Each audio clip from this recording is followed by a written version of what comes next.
the last semester of my senior year for my bachelor's, I took a class called Death and Dying, and it was offered through the Religious Studies Department. I happened to be working for them at that time, and my then, I guess, boyfriend, soon-to-be husband, now ex-husband, was also a master student in that department.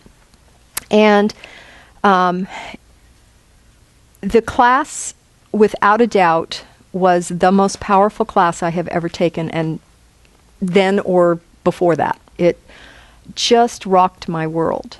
And I didn't expect that. I was taking it to meet a requirement, you know how general studies is, and I had a minor in religious studies. And I thought it was going to be a class in purely cross-cultural religion, and that's what's going on, thank you. How do different faiths approach death? Yeah, that was part of it, but the second part of it was that we were required to keep a journal, and every week we had these assignments where we had to work on our own issues involving death. And I went into it going, oh, well, that's going to be interesting. Whoa. I had no clue how much my life would be changed by that class. It asked us to write our own obituary. It asked us, what part of the death and dying process are you most frightened of? Because almost everybody has one part. For some people, it's the what's coming afterwards.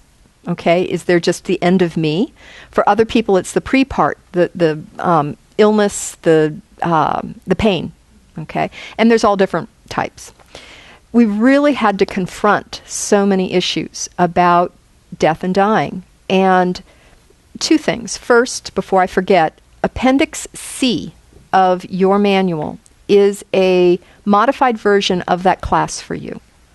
It gives you a worksheet to ask you the questions that we were asked. And when I first taught this class, I thought, oh, we'll have time to do that in class. We don't have time to get there. So I finally moved it out of the regular manual and put it into an appendix. I do encourage you to take some time, especially for those that said, I tend to push it down. I think it's Appendix C, isn't it? Okay. What's it start on? What page?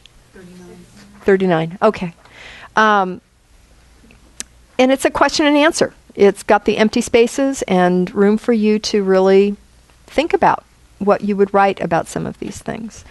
The second thing about that class was what surprised me at the time, and now in retrospect does not surprise me, is that I was very comfortable with the topic.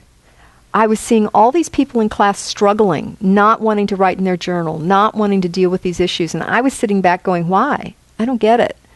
I just dove in and I was like, oh, this is so cool, self-exploration, but the topic didn't frighten me. And what ended up happening now is, in retrospect, I can see that I was a medium in probably many, many lifetimes. And so for me, the concept, the issue of death and dying, I was supposed to be a spiritual teacher, and